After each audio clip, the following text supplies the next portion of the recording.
Good morning. This is day 18 of our 21 days of prayer. I want to begin by saying thank you for all the encouraging texts during this season of prayer. In fact, if you're watching this video from the text that you received at 6 a.m., you can just respond to the text and we will get the message. We'll respond to any questions or comments you may have, and we appreciate all of them. If you missed any of the videos during these 21 days, you can find them on the Lifeway app. It'll say 21 Days of Prayer. Click on that and you can see all of the videos. Also, there's a new button on the app for the 2024 election resources. Click on that link and you're going to find many articles and videos that will educate you and inform you about this election. Go vote. Early voting has already started in Georgia. We're having a record turnout here in our state, and get others to vote as well. So we realize that we're at a turning point in our country and we have to do our part to save it before it goes off the cliff. So let's do our part. Today, let's get into our point. It's in Proverbs chapter 3. You know, we read verses 5 and 6, but then look at verse 7. It says, "Do not be wise in your own eyes.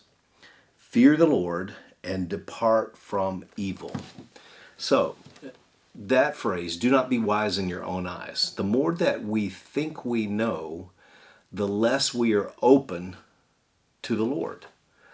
And there's been a number of times in our life where we thought we knew what the Lord was saying and how He was leading, only to discover that it was just my feelings. So this is just living, it's just experiencing, following the Lord. All of us do this, and you may ask, well, how do you come to that conclusion? That's a good question. You know, I keep submitting my heart to the Lord. It's that nevertheless moment, nevertheless, that Jesus said in the garden, "Nevertheless, not my will, but your will be done." If we want God's will, we have to give up our will.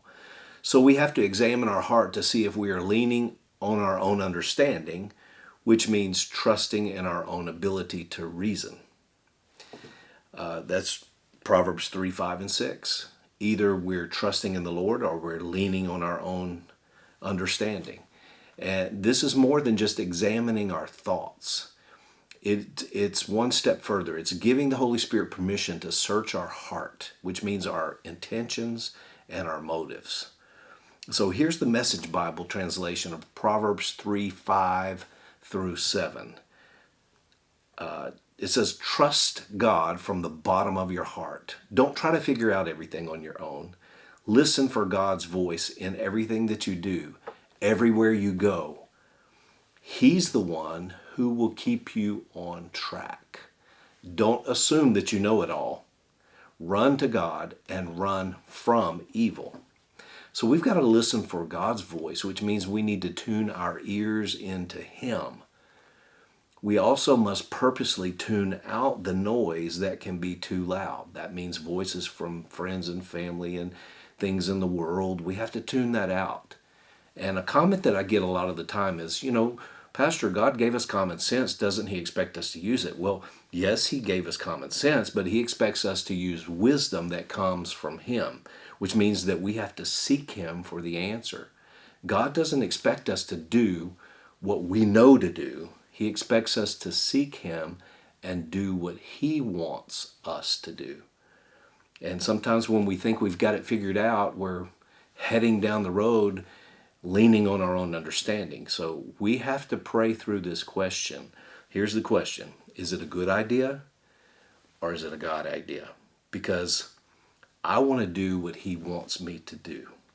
A good idea only produces good results. But a word from the Lord with His direction and His plan will bring His blessing. And we need His blessing. The key is in submission. We submit everything to the Lord. Have a great day. Listen for His voice. His will be done in your life.